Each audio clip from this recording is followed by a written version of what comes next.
پاکستان تو کیسے صاحب یہ جو فورن انویسٹمنٹ اب بڑھانی ہے آپ کو اور اس میں جو آپ کا اعتماد ہے اب یہ اس کی کیا بنیادی وجہ ہے کہ آپ کے اعتماد کی؟ چونکہ اگر ہم پچھلے 25 سال کا ریکارڈ دیکھتے ہیں تو 25 سال میں 2000 سے 2024-25 تک کوئی 49 ارب ڈالر ہمارے ملک میں یہ فورن انویسٹمنٹ کی صورت میں آئے ہیں، جو average per year 1.9 billion dollar بنتا ہے۔ اس میں آپ لوگوں کا 2013 سے 18 تک کا 5 سالہ دور بھی شامل ہے، پھر پی ڈی ایم جو 2022 سے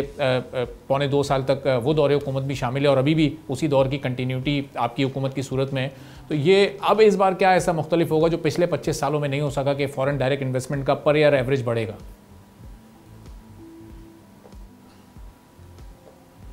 یہ بڑا اچھا سوال ہے آپ کا۔ دیکھیں یہی ڈفرینس ہے، میں نے آپ کو پہلے گنوایا بھی کہ تمام ہم مشکلات دور کر رہے ہیں، یعنی جو اجازتیں تھیں یا لائسنس تھے یا پرمٹ تھے وہ ہم ختم کر رہے ہیں، وہ اور تمام یہ آسان ہو جائے گا انویسٹر کے لیے انویسٹ کر، یہ پہلے نہیں تھی نا، تو اب ہم اس کو کر رہے ہیں۔ دوسرا یہ جو جس طرح میں نے کہا کہ ایس سی وی میں اسپیشل اکنامک زونز میں جو زمینیں دے رہے ہیں اور جس میں بہت ہی سہولتیں ہیں، جس میں نہ مشینری پہ ٹیکس ہے اور نہ ہی انکم ٹیکس ہے، تو یہ بہت بڑی سہولت ہے۔ اور پھر ہم یہی کوشش کر رہے ہیں کہ جو پاکستان کا پرسیپشن ہے وہ چینج ہوا ہے، پاکستان میں لا اینڈ آرڈر کی صورتحال کو بہتر کر رہے ہیں ہم، وہ معاملات کافی تیزی سے یہی چیزیں ہوتی ہیں کسی بھی جگہ انویسٹمنٹ کرنے کی۔ آپ دیکھ رہے ہیں نا کہ امریکہ میں بھی ہمارا ابھی ریسنٹلی ڈیلیگیشن کیا، انہوں نے جو ٹیرف لگایا تھا پاکستان کے لیے، وہ بھی ہم کوشش کر رہے ہیں کہ کیونکہ پاکستان میں امریکہ کی جو ہے ایکسپورٹ زیادہ ہوتی ہے، واحد شاید ملک ہے، یہ چند ملک ہیں جن میں پاکستان کے ایکسپورٹ زیادہ ہے اور امپورٹ کم ہے، تو اس کے لیے انہوں نے آبجیکٹ کیا تھا اور ٹیرف لگایا تھا، تو ہم ٹیرف کو کم کروانے کے لیے ہم وہاں سے بھی کچھ مال امپورٹ کریں گے، اور یہ چیزیں بینیفیشل ہیں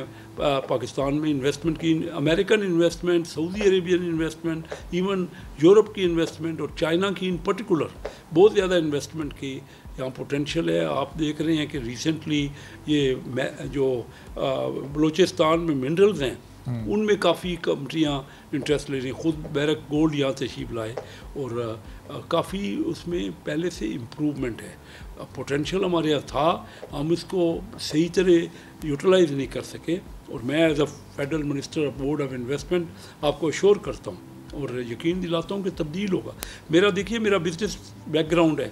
میں ساری زندگی کیونکہ مختلف چیمبرز میں میری فیملی رہی اور مختلف بزنسز میں ہم رہے، تو میں یہ محسوس کرتا ہوں کہ بزنس مین کا بڑا میرے ساتھ کلوز لائزن ہے، مختلف چیمبروں سے میرا انٹریکشن ہے، اور بزنس مین آسانی محسوس کرتا ہے میرے سے بات چیت کر کے، اور جو انویسٹمنٹ کا فروغ ہے اس کے لیے کام کرنے کے لیے۔ تو کیسا پھر جو بزنس کمیونٹی کی جو ظاہر مشکلات ہیں وہ اور چیلنجز ہیں وہ آپ بڑا بہتر سمجھتے ہیں، چونکہ بہت قریبی آپ کا ان سے تعلق رہا ہے اور آپ بھی انہی میں سے ہیں، تو اب یہ جو اس وقت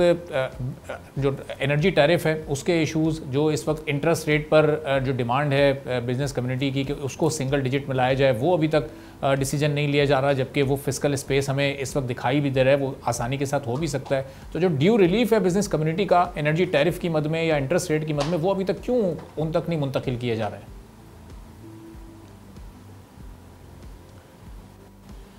دیکھیے جہاں تک تو پالیسی ریٹ ہے، انٹرسٹ ریٹ ہے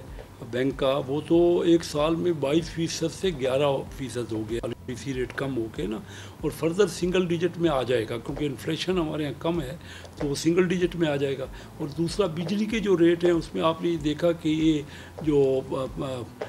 کافی سولر سے بہت زیادہ لوگ بجلی حاصل کر رہے ہیں اور وہ بڑی کمپیریٹیولی کمپیٹیٹیو ہے۔ اسی طرح الیکٹریسٹی کے ریٹ بھی، پاور کے ریٹ بھی کم ہوں گے۔ حکومت بڑی فل توجہ، میاں شہباز شریف ایز اے پرائم منسٹر اور ان کی کیبنٹ اور